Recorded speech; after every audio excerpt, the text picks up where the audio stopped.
So Capricorn, the 2nd of December forecast begins with the energy of the full moon still rocking around the heavens. But that was in the 12th house.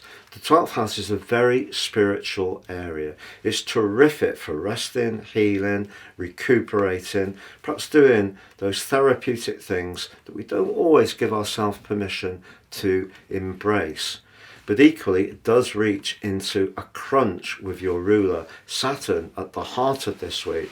And that's in the part of your chart to do with how you analyse things, how you're very practical about communication.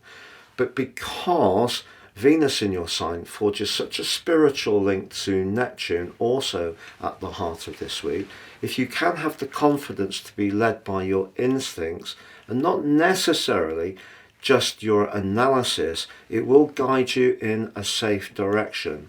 Part of the reason for all of this week, Capricorn, is Jupiter, because Jupiter for you is in a very practical zone, but it is in retrograde. But it forges an opposition with Mercury earlier in the week and with the Sun later in the week, just at a time when the Sun is perhaps seeing you a bit more tentative about your connections with others and perhaps a bit more doubtful of what people's motives are.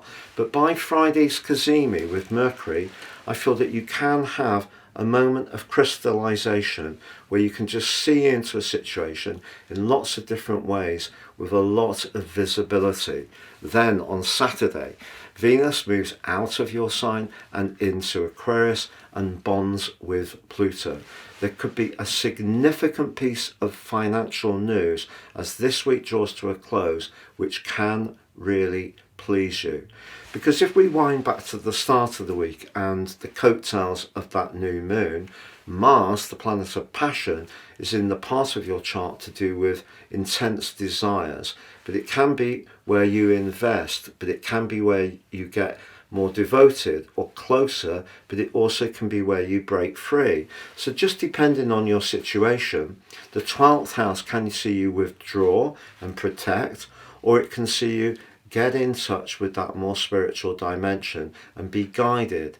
If you can be guided and listen to your inner voice, by the end of this week, there could be something that shows tremendous promise for you.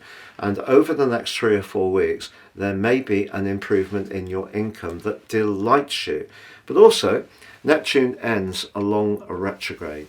So if you have been feeling a bit drained generally since the start of July, with both Neptune and Saturn's retrograde in your 3rd house, which impacts the nervous system, I think you're going to feel a lot easier as this week draws to a close. You can get your free gift of your Zodiac General, Love, Chinese and Vedic written forecasts when you order your personal 2025 forecast below, which has 30% off.